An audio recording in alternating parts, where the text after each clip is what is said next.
outside.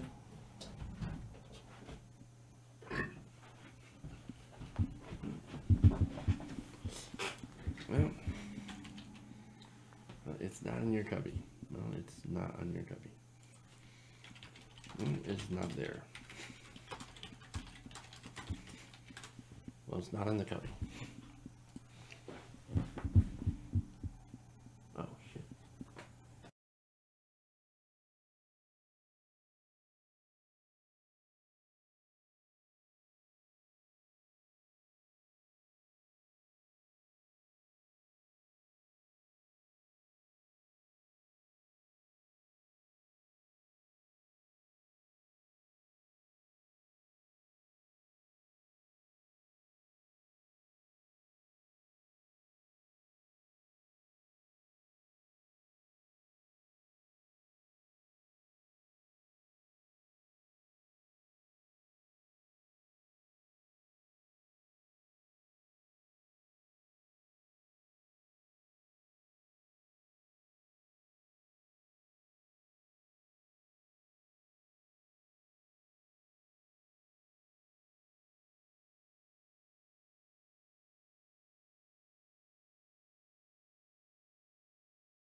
Hey everybody, welcome to the show. Around the Nation right here. Jeff Waldorf with you on this, what is it, Wednesday now? The days just kind of melt together in Trump's America. Nonetheless, we're here. Got a good show for you guys today. We're going to talk about Donald Trump, how he's coping with the midterms. That's fun. Mitch McConnell, of course, calls for bipartisanship, which is hilarious. I'm going to point out why it's hilarious. Then we have Fox News, again, going after Ocasio-Cortez by pointing out how awesome her policies are. Lots of fun. Then, on another Fox-related story, we have Fox News joining in the lawsuit against the Trump administration for shutting down Jim Acosta. And we have the Fox News viewers' reaction to it. It really is kind of amazing. And then we're going to go into some of the stories that we missed yesterday, including police arresting a person for putting their feet on a desk. Weird. And then a good guy with a gun predictably gets shot by police. That is several different points of horribleness all packed into one story. So you're not going to want to miss that. But yeah, got a great show for you guys today. So it's going to be an interesting next hour. Please like and share if you haven't already. Those of you tuning in, please also share the stream. That helps out. Okay. Also, another way to help show is to use Super Chat. We also have a Venmo for people who don't do either Super Chat or Patreon. So Venmo is kind of like a PayPal, but like on your phone. So Jeff Waldorf on Venmo. And interesting news. So I know a lot of you guys have been asking about when I'm going to do some game streaming. Well, I did so yesterday. So I did a little bit of a test stream on Twitch. So I have Twitch account Jeff-Waldorf on Twitch. So please, if you're interested in seeing that, seeing me stream a couple of games from my potato, follow my stream. And I don't know if I'm going to be sharing it on Facebook or the official channel. Seems like people are more interested in seeing me do politics on this channel. Maybe I'll do another YouTube channel where I stream out video games. We'll have to see. But let's see how the Twitch thing goes first. So you can follow me on Twitch, Jeff-Waldorf. And I'll be playing some games here and there. Yesterday I played some Battlefront 2 and got my ass handed to me. So that's fun. So yeah, that's announcements and stuff for the channel. It is Jeff on Twitch, Jeff-Waldorf, so not TYT Nation. It's just my own separate thing that's not, again, really cemented to the brand. Anyway, so that said, let's dive into some of the stories. But first, I do want to tell you that RBG, Notorious RBG, Ruth Bader Ginsburg, is actually doing better. She's starting to come back to work. This is like a few days after breaking, I'm sorry, not breaking, but hurting 3 of her ribs. So, hey, glad to see that she's back. Here we had Donald Trump skipping stuff because of rain. But RBG coming back despite having a pretty significant injury at her age. So, fun. And I'm reading the chat, guys. Both John Idarola and Hassan both are on Twitch. Is this John doesn't do it as much anymore? Stream out games because he actually has like a life or something. I know. What's that about? Come on, John. Come back. Come back to streaming. What?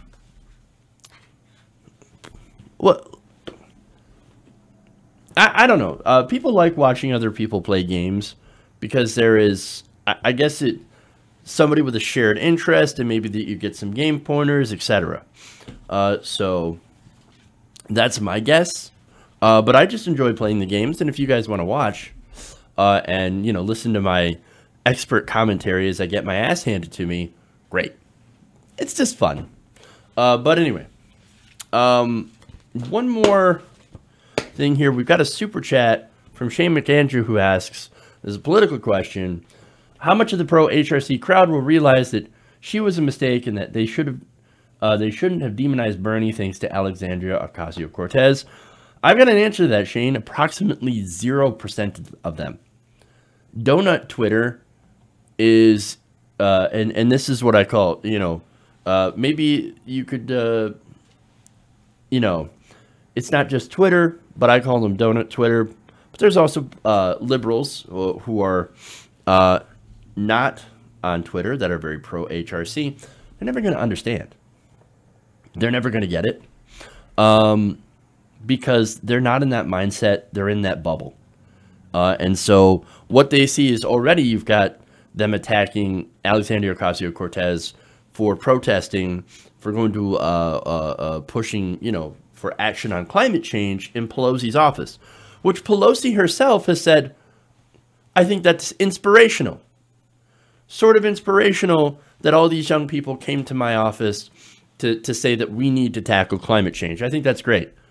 But you got a bunch of shit libs on Twitter that are like, how dare you? How dare you attack Nancy Pelosi for that?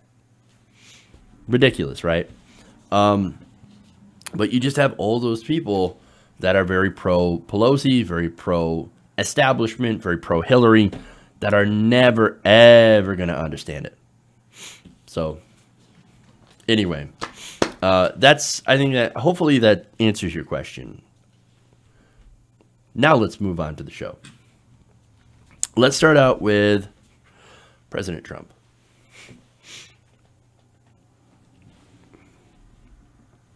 It kind of says it all, right? President Trump, following the midterms, let me start that again. So following the massive defeat during the midterms, that was supposed to be a referendum on Trump, and largely was, that's probably why Democrats soared to victory in many high-profile races. President Trump is feeling a bit down. In fact, apparently, now that you have the Democrats that are moving into the House, that are planning to launch a ton of investigations into his tax returns, and here you have Robert Mueller that's looming over the whole thing, who may actually start issuing indictments towards maybe even Donald Trump Jr. Here you've got President Trump. He's in a pretty bad mood. In fact, according to some inside staffers, Trump has now retreated into, quote, a cocoon of bitterness and resentment. Oh, that's great. Bitter man. I know. Whenever I hear that song now, I know it's Better Man, but what I hear is Bitter Man. And you know what? It is applicable in this situation. Now, behind the scenes, the president has lashed out at several aides, from junior press assistants to senior officials. One administration official said, quote, he's furious, and then says most staffers are just trying to avoid him. Pretty easy to do, since what Trump does mostly is sit in his office, talk on the phone, and eat cheeseburgers while watching Fox News. So there you go. Now, the official who spoke on condition of anonymity painted a picture of a brooding president trying to decide who to blame for Republicans' election losses, even as he publicly and implausibly continues to claim victory. Oh, that's so sad. So outside, he knows he's bullshitting. Like, oh, yeah, tremendous victory. Oh, we did fantastic. Great. And if it wouldn't be for those Democrats that are trying to steal Florida, everything would be great. But deep inside, he knows we just lost. We just got our asses handed to us. And it was after President Trump went out there and did rally after rally, crowd, got into, I should say, spoke to crowd after crowd in different places, stumped for different congressional candidates. A lot of them went down in flames. And so that's got to be pretty devastating. And according to a source outside the White House who has spoken recently with the president, last week's Wall Street Journal report confirming Trump's central role in during the 2016 campaign in quietly arranging payoffs for two women alleging affairs with him seemed to put him in an even worse mood. So that got overshadowed a lot by the midterms, right? By the midterm elections and all the stuff that was going on during that time. And of course, that news basically got buried. But yeah, they know, and it's out there now, that Trump did arrange for those payoffs, and that could get him in some significant trouble. And of course, that revelation has got him in a terrible, terrible mood. As I said before, bitterness and resentment. Bitter man. Bitter man. Now, not only that, but they've noticed that he's kind of disappeared for the most part. They say that publicly Trump has been increasingly absent in recent days, except on Twitter, of course. He has canceled travel plans and dispatched cabinet officials and aides to events in his place, including sending Vice President Mike Pence to Asia for the annual summits there in November that past presidents nearly always attended. Not only that, but you also had Jordan's King Abdullah II was in Washington on Tuesday and met with Secretary of State Mike Pompeo, but not with the president. So here's, King Abdullah shows up in Washington, and President Trump's like, you go handle him. I'm going to go brood for a while and eat cheeseburgers. I'm going to cry into my Diet Coke. Sad, baby. Now, not only that, but you had Defense Secretary Jim Mattis announcing plans to travel on Wednesday, which is today, near the U.S.-Mexico border to visit with the troops. Now, those are the troops that President Trump ordered there to stop the caravan that is that is still several weeks away. Now, that whole thing was a basically pre-midterm stunt. And you notice that he doesn't talk about the caravan anymore. Fox News barely talks about the caravan anymore because they don't care. All it was is that it was a pre-election stunt.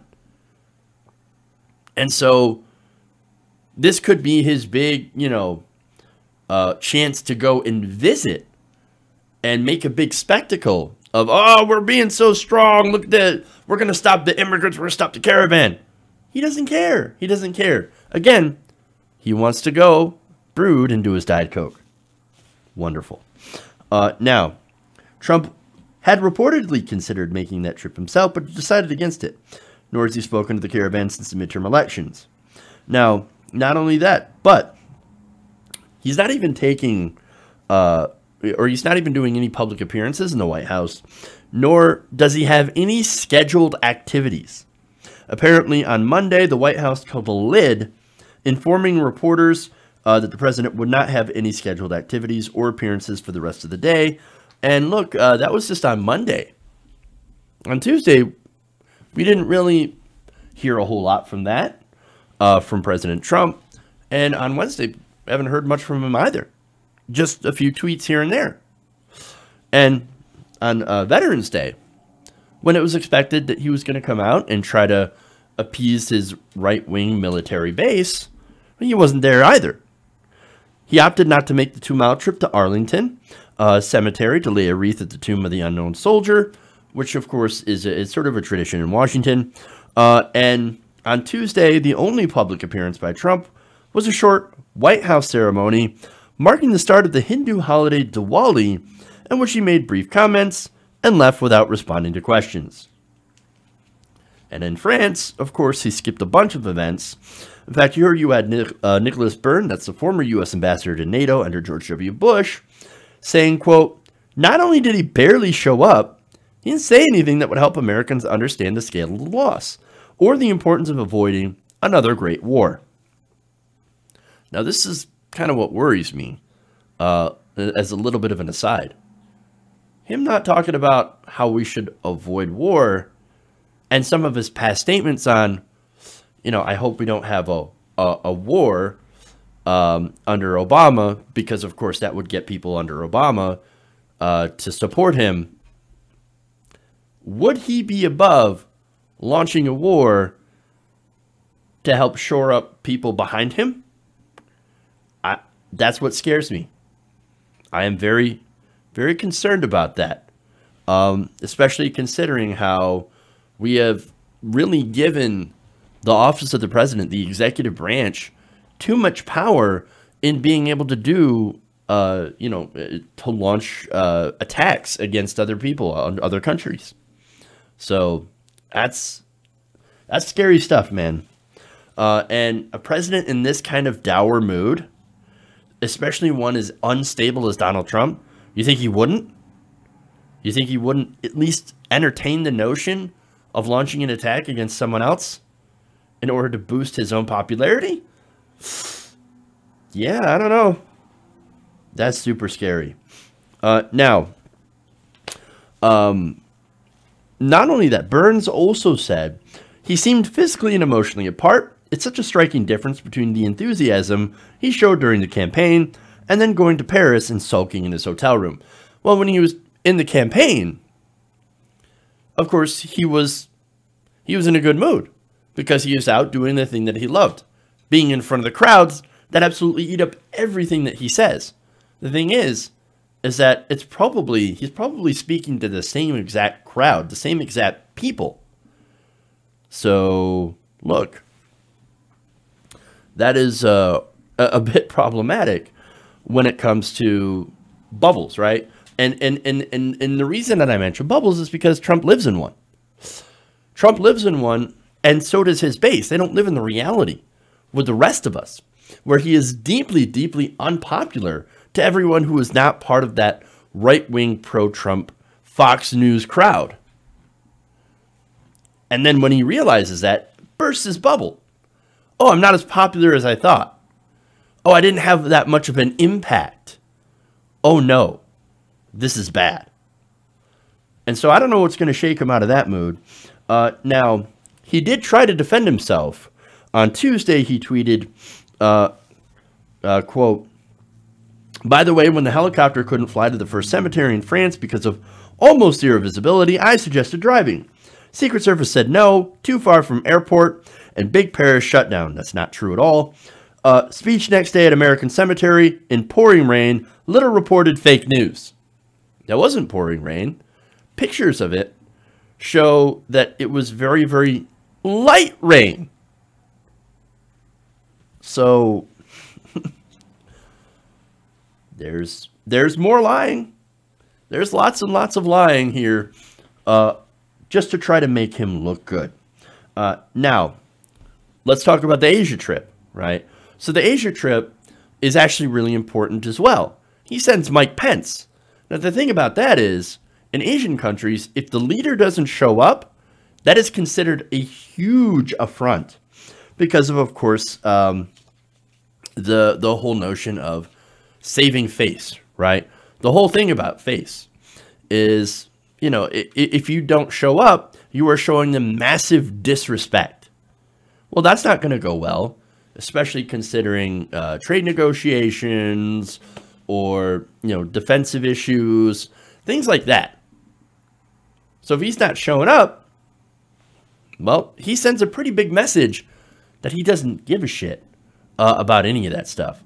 All he gives a shit is about himself and about sulking and crying into his cheeseburger. So that's what's going on in the White House right now. So what does that mean for things going forward? Well, I mean, look, expect him to find a scapegoat. This is a guy who can't actually take responsibility for his actions. This is somebody that always has to find someone to blame. So will it be John Kelly that takes the fall? You know, will it be Sarah Huckabee Sanders that takes the fall? Will it be any one of his other high prominent staffers that ends up basically feeling the brunt of this sour mood that the president's in? I don't know. I don't know who the next victim is going to be, but someone will be. Mark my words. It's going to take it out on somebody. And let's hope he doesn't take it out on the American people. Okay. All right. Let's move on.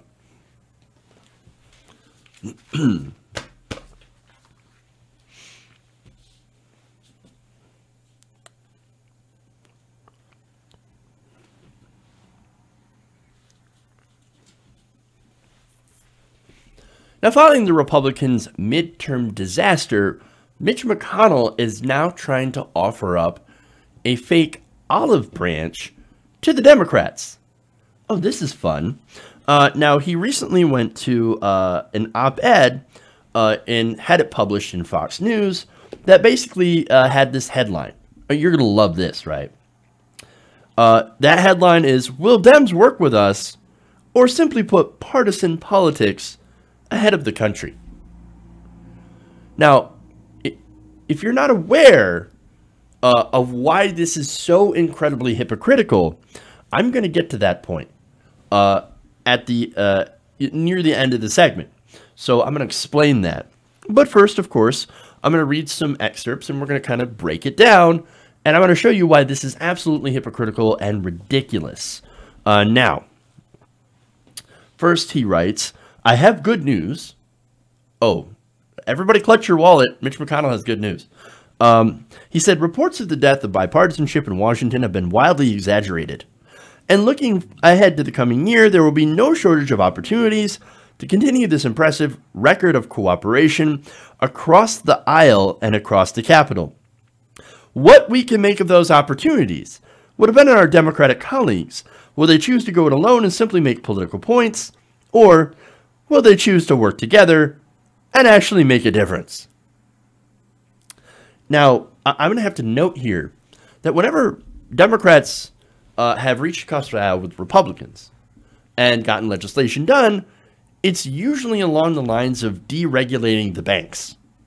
That is one thing establishment Democrats and Republicans can always agree on. They can always seem to find bipartisan support for deregulating banks. The last one, of course, was the Crapo bill, or I like to call it the Crapo bill, because it's a load of crapo. Basically deregulating mid-sized banks, but in essence, deregulating larger banks as well. And a lot of Democrats, unfortunately, signed on for that. That's the kind of bipartisanship we're going to look forward to in Washington under, Mitch McConnell. Or at least this is the kind of bipartisanship he hopes for and what we've already seen from Democrats. So I'm already not looking forward to this. I'm also not looking forward to it because Nancy Pelosi, who may be the next Speaker of the House, said, yes, let's do bipartisanship. I'm going to open this up for a bipartisan marketplace of ideas, which again, basically to me means deregulating banks. Because, we got to deregulate the banks because those are our donors. Those are the people who write us gigantic campaign checks, and they do it for both parties. So, not only that, but let's continue here, right? He says, after years of rhetoric, it's hardly news that some are more interested in fanning the flames of division than reaching across the aisle. This is coming from Mitch McConnell, who for years did nothing else other than fan the flames of division. Not once did Republicans ever decide that they were going to reach across the aisle. It's always, I don't know why, but it always seems to be incumbent upon Democrats to reach across the aisle. When what happens most of the time is Republicans, when they get a majority, when they get into power, they will browbeat you and they will run roughshod all over you. They'll take a steamroller and use their power basically to crush you into the ground. And yet, when they get into the minority, after the American people had a stern rebuke for Republican rule, they had their chance. They did nothing but help rich people and corporations and Donald Trump himself. The American people said no, and here you have Democratic leaders and Republican leaders now saying, now we should do the era of bipartisanship. Bull fucking shit. That's what they're going to try to do. And it's sickening. It's disgusting. Now, let me show you why I'm so against this. Because, look, if we lived in the normal world and you had, people from two different parties getting together to have a bipartisan compromise on things, which, by the way, they could have done on immigration. They didn't. They could have done on, issues like the debt.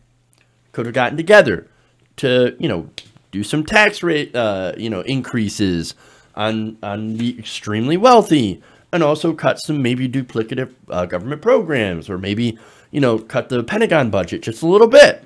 Instead, they've gotten together, and their bipartisanship is give more to the military and give more to corporations. So, again, that's the kind of bipartisanship that we don't want to see, but what we will see under both Pelosi and of course McConnell. And by the way, McConnell is Senate Majority Leader, so doesn't actually deal with Pelosi, but deals with Chuck Schumer, who's even weaker than Pelosi. So here we go. And now, of course, as I said before, he's the Senate Majority Leader, which means he sets the agenda in the Senate. Wonderful. But anyway, let's go to what McConnell has done, right? And for this, I go to the Washington Post's Dana Milbank. Now, he wrote a column last year who basically described McConnell as the politician who broke America. Now, how did he do that? Well, for one, he changed Senate norms to require a 60-vote supermajority on any piece of legislation of any significance. That's why we've had nothing but filibuster after filibuster, where nothing could get through the Senate. Even if it's passed by the House, never gets through the Senate. And so when Democrats, for example, had a majority, they still couldn't get anything done. A majority in both chambers because you had that 60-vote threshold. Not only that, but you had McConnell, who tried to block a lot of judicial confirmations. You have McConnell, who spearheaded every attempt to derail campaign finance reform. Why? It's because Mitch McConnell doesn't believe in campaign finance reform. He actually thinks it's fantastic the way it is, that corporations can basically spend unlimited money in our elections. That is a McConnell thing.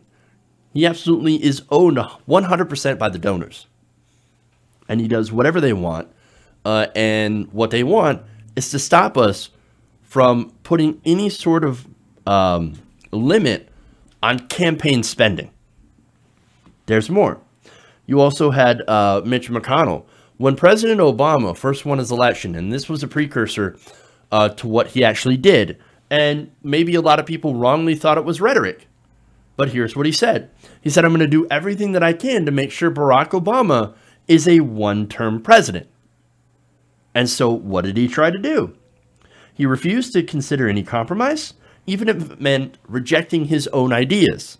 So these are things that he believed in, that he even put up, that he decided he was going to filibuster because, well, Obama said he's going to, approve this. So you guess what? I can't be seen agreeing with Obama.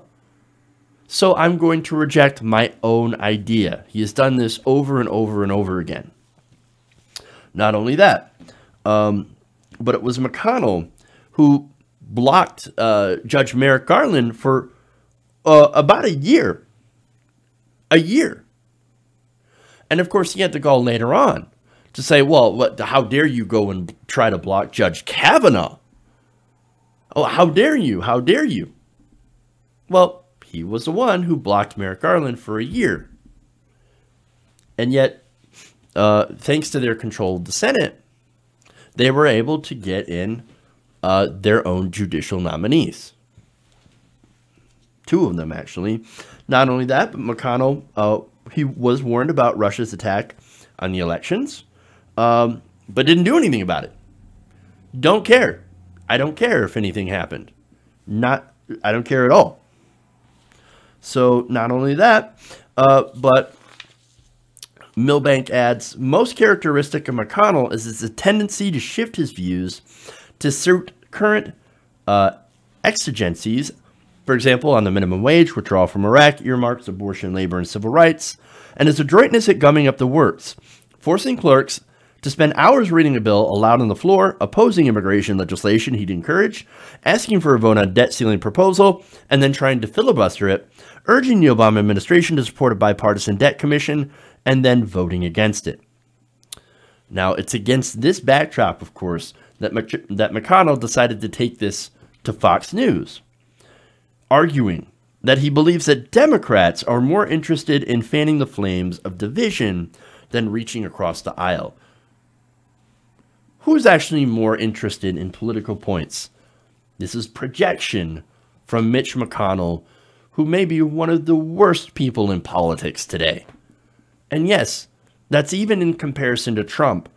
While Trump, of course, is loud and deeply, openly racist and hostile to anyone who is against him, Mitch McConnell is the man behind the curtain. He's the man who's made a lot of what Trump does and a lot of what Trump's achieved possible. He's one of the worst. Okay. So here's what we're going to do. I'm going to take a break. We'll come back here. We've got more stories for you, including Ocasio-Cortez responding to an attack by Fox News, as well as Jim Acosta. So we'll come back. Please like and share the stream if you haven't already. Send your super chats, and we'll come back to you in just a few minutes. All right. Round the nation.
Welcome back to the show.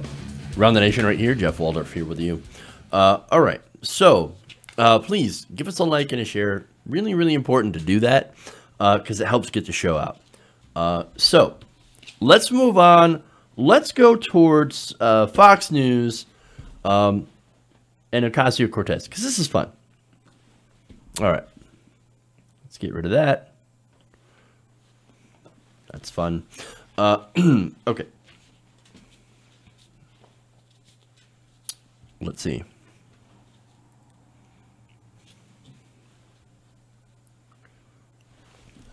So Fox News has again accidentally promoted the agenda of Alexandria Ocasio-Cortez, which actually is incredibly popular. Now, in a segment called Freshman Insurrection, I'm going to show you this graphic, which is fantastic. Right-wing host Laura Ingraham presented newly elected House members, namely Ayanna Pressley of Massachusetts, Alexandria Ocasio-Cortez of New York, Rashida Tlaib of Michigan, and Ilhan Omar of Minnesota. Now, they presented them as if these women are terrible. Oh my God. Look at these. Look at these women of color and their radical agenda. Now, what is that radical agenda? Well, single-payer healthcare for all, doing something about climate change, providing jobs through green, a Green New Deal, green energy, etc. Now, I want to show you this graphic to show what I'm talking about.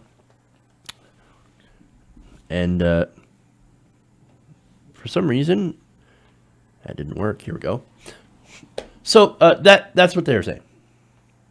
Free college for all, free healthcare for all, abolish ICE, Green New Deal. That's radical. Radical new democratic ideas. Are they? Are they really radical? I don't think so, and I think most of the American people also don't think so.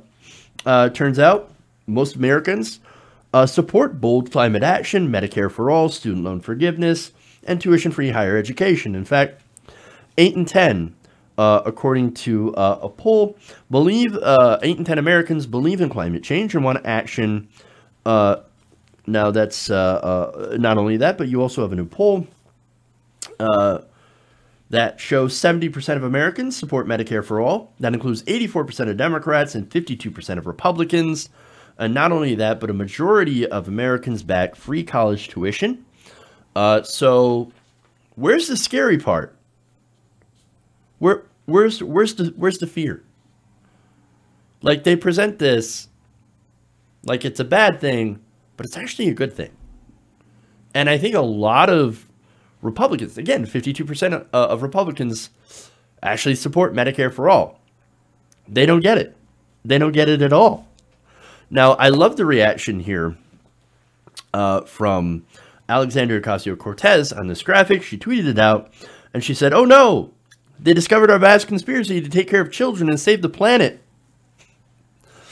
You also have people for Bernie Sanders that pointed out on Twitter. They said, "Fox really makes the best pro-progressive graphics." That absolutely they do. And this isn't the first time that's happened. They keep tweeting out these graphics, showing them on their shows, as if people are going to be like, "Oh my God. Can you imagine healthcare for everybody with no premiums and deductibles, no insurance companies? Oh, what? How horrible!" Wait, actually, that sounds kind of good. Well, I got kids that are in college, and they're paying a lot of money in student loan debt. They're racking up a lot of student loan debt. That might be detrimental. Or, of course, there are people that are in their older ages, right, that are also still paying off their student loan debt, and they think, well, wait a minute. If we can get rid of student loan debt and prevent the younger generations from having to shoulder all that, isn't that a good thing? Isn't that better than giving Amazon $1.4 billion in tax breaks? Or giving corporations $1.5 trillion in tax breaks? People who are already super wealthy? Because, look, we know that it doesn't trickle down. The evidence shows that it doesn't trickle down. So, it is funny. It seems like an inadvertent advertisement for AOC. And of course, more importantly, the policies that she backs and the policies that she ran and won on. And look, you could say, well, they only win because they're in a crazy section of New York. But those kind of policies win in other places as well. We just saw from the blue wave from the midterms that if you actually run on strong progressive policies, you either win or you get damn close in a lot of these races. So it is funny that they are continuing this tone-deaf attack. And look, by all means, Fox News, please continue with your attacks against AOC. Please continue. Okay. Now, let's move on here.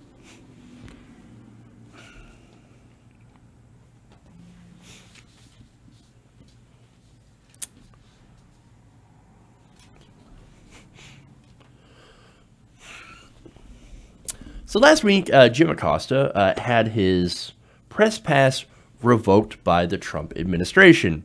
Now, of course, there was this whole thing about, oh, did he, improperly touch an intern while she was trying to take his mic? And, oh, he was being loud and incredibly disrespectful towards the president. So obviously, we've got to kick him out.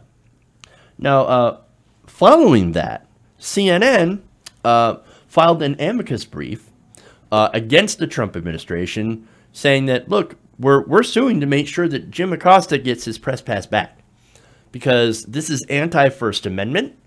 This is clearly an attack against the press, and it's a way to try to insulate yourself from reporters that ask hard questions, right? And now CNN has got an unlikely ally in this fight. Fox News. Fox News has announced that they will also be joining in that amicus brief on behalf of Jim Acosta. Now, in fact, Fox News President Jay Wallace said on Tuesday, quote, Fox News supports CNN in its legal effort to regain its White House reporters' press credentials. Secret Service passes for White House journalists should never be weaponized. Now, that is actually really strong from Fox News. Now, why is that? Well, I think there's a pretty good reason. Fox News doesn't want to be next. Fox News consider a Democratic administration. They get into power, and the Trump administration gets away with this, but then gets voted out in, say, 2020 or 2024, worst case scenario. You get a Democrat into power who could say, well, I could take press credentials away from Fox News. And there's nothing they can do about it. So they see in this a possible horrible future where Democrats come after them. Now, would they actually? Not necessarily. I don't think they would, but they're not taking any chances. They're like, oh, shit, yeah, we better support Acosta because we don't want this happening to us. So now, after that announcement, Fox fans were furious. Now, let me go to some tweets here. Steve tweets in, first, tell me where the First Amendment guarantees you access to anyone and anywhere. The First Amendment guarantees freedom of the press. So that is part of that freedom. These are the same people who, ironically, by the way, say you shall have no infringement on the Second Amendment. And now they're saying, please infringe the First Amendment because I don't like CNN or Jim Acosta. There's more. If I was President Trump's press secretary, I would solve the problem by not holding any press briefings. Kind of takes the poor media, FYI, that isn't needed anymore, out of the poor little old me coverage. Hey, look, you want to shut down press briefings? Well, so much for being the most transparent administration in history. Just saying. There's more. Burger 960 says, Fox equals CNN. Oh, yeah, that's fairly simple. Then Ellen Tracy says, Fox is moving more liberal because the owner's liberal sons are running it now. I'm starting to watch One American News more. Oh, please don't. That shit'll rot your brain. Candace Anderson simply tweets in, done with Fox. Jordan D says, the time has come to find a new voice for Republicans.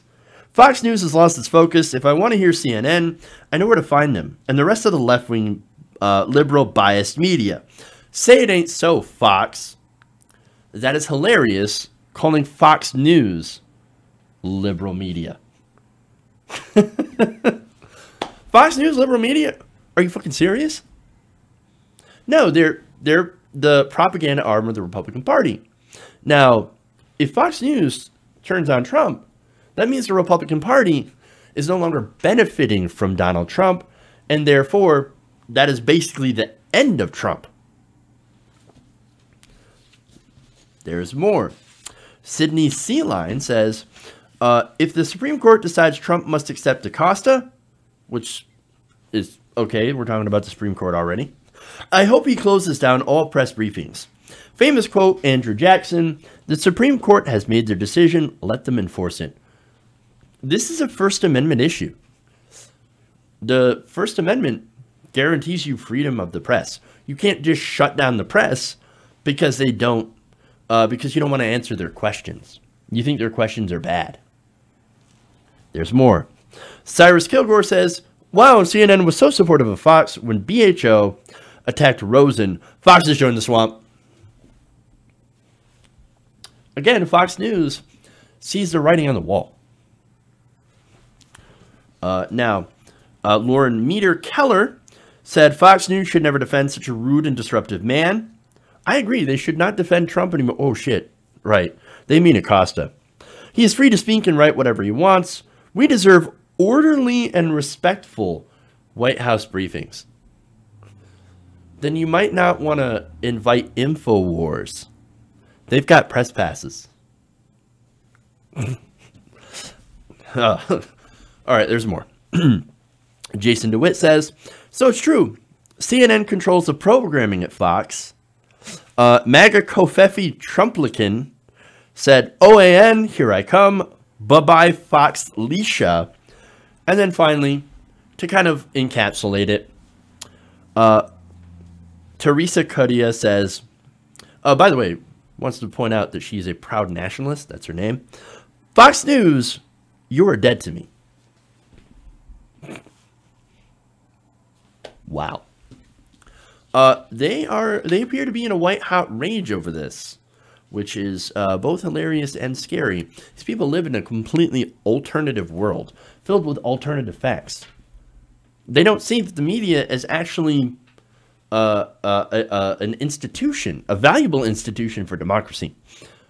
But they've basically drank the Trump Kool-Aid and see the enemy as, see the press as the enemy of the people.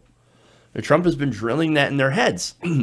And now when the press, in the form of Fox News, says, oh shit, we need to protect the press, i.e. ourselves, well, from the Trump administration or any future administration, that's when these people turn against him.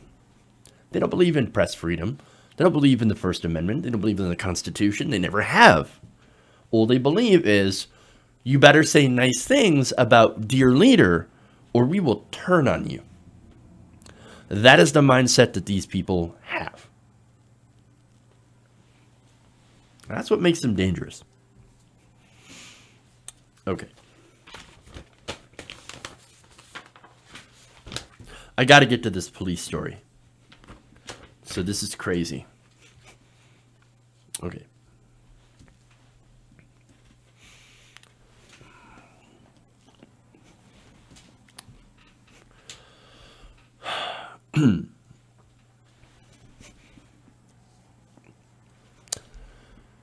So now Republicans claim that only a good guy with a gun can stop a bad guy with a gun. Well, here's a situation where a good guy with a gun actually did stop a bad guy with a gun, but it had disastrous consequences. Now, according to officials and witnesses, according to a local Chicago station, an armed security guard at a bar in suburban Chicago was killed by police as he detained a suspected gunman. So now here's that situation where you have a good guy with a gun who was fulfilling his duty. He stopped a shooter who ended up being shot by police officers that had responded to the scene. Now, after gunfire erupted around 4 o'clock local time last Sunday, Jamel Robinson, 26-year-old, chased down an attacker and knelt on his back until police arrived. Moments later, after police came on the scene, an officer opened fire on Robertson, who was black, killing him. Again, this is deeply troubling, and this is incredibly sad, this entire situation. So here you have somebody who was a legal gun owner, okay? And that was one thing, right? So he was a legal gun owner, and he wanted to be a police officer himself. Believed in law and order, and actually helped people in his community, was a pillar of the community, had a gun, stopped a gunman, but was killed anyway. Shot and killed by police officers. That is deeply, deeply tragic. Now, how did the shooting occur? Well, according to Safia Ansari, a spokeswoman for the Cook County Sheriff's Office, said police were called to the scene after a fight broke out in the bar and 4 people were shot. Witness Adam Harris told Fox 32 that Robertson, who was armed with a legally owned firearm, chased down and caught one of the attackers. The security guard that got killed, he caught somebody and had his knee on him the whole time, according to Mr. Harris. He said, he's just waiting for the police to get there. I guess when the police got there, they probably thought he was one of the bad guys because he had his gun on the guy and they shot him. Everybody was screaming out, security, he was a security guard. Mr. Harris added, and they still did their job and saw a black man with a gun and basically killed him. Harris finally told CBS, quote, he was protecting the club and holding a suspect down. And that's what he was doing. Again, he was doing what Republicans claim that, good guys do, right? He was the good guy with the gun in this situation. But like I had said before, when everybody has guns, how do you know who the good guy really is? If you're a police officer and you bust into the scene. That's what happened here. Now, the other part of that, of course, is racial bias. Now, if it were a white man, would he have gotten the same treatment? Would he have gotten shot? Odds are no. But because he was a black man, legal gun owner or not, security guard or not, police only saw this. He is a black man, he is armed, and he must be a threat. He must be the person that did the crime. He must be the criminal. And so that's a failure on 2 different disastrous levels. Now, I want to read a statement here from Chief Dan Delaney of the Midlothian Police. He said, the officer that fired the fatal shot, upon arrival, officers learned that there were several gunshot victims inside the bar. A Midlothian officer encountered a suspect with a gun and was involved in an officer-involved shooting, and that's basically all he said. Now, the reaction, of course, is one of complete sadness. Now, acquaintances say that Robertson was a spiritual man, played organ at several churches. He also, of course, wanted to be a police officer. He was a basketball player, a musician, and according to a fundraiser, he had this love for God. So he's a deeply religious man, spiritual man, trying to do right for the community, did volunteering, etc. And when he tried to do the right thing, he was murdered for it. He was killed for it. And unfortunately, this is what happens, right? A disproportionately high proportion of police shootings involve black people in the United States. So what lesson can we get from this? Well, obviously, it doesn't matter if you're a black person. If you're armed, police will consider you dangerous and will likely murder you. And that we've also learned that the good guy with a gun trope is not true either. Because even though he was a good guy with the gun, he ended up losing his life anyway. And in more situations than that, and this is just barring police involvement, it is more likely that you will be killed and that person who is the attacker will likely just get another firearm to use against innocent people. So there's no good thing about this. There's no good parts about this story. It's a complete, absolute disaster. And another case where I think there was inherent bias, implicit bias in this, where you have police officers opening fire and killing heroic black men. It is a problem that we desperately need to solve in this country. Okay. Disastrous story. All right. That's it. That's all I got for you guys today. Thank you for going around the nation with me. Please give us a like and share if you haven't already. Helps us out deeply. Also, consider becoming a patron, patreon.com/TYTNation. I have a super chat here from Shane McAndrew. Says, he asked because Samantha Bee seems to be nicer to AOC, despite being somewhat more progressive than Bernie isn't, and is the polar opposite of HRC. Look, I don't necessarily know. Maybe it's because she's a woman of color and she's deeply progressive. I don't know. But I do know that there's a bias against Bernie Sanders, that a lot of people are very, very angry at him for not, I guess, not giving up his race and immediately endorsing Hillary after New York, waiting for every ballot to be counted, which, by the way, is his right. And I've seen a lot of anger on the, in Donut Twitter and all that, just over that. And of course, there's a lot of pundits out there that are stoking that anger against Bernie Sanders. And it has nothing to do, unfortunately, with his progressive views, and it's everything to do with how he treated Hillary Clinton in the primary. So make no mistake, I think that's what it's about. All right. So, as I said before, that's all I've got for you guys today. Thank you. Love you guys. And remember, change begins with you. Good night, TYT Nation. We'll see you guys tomorrow.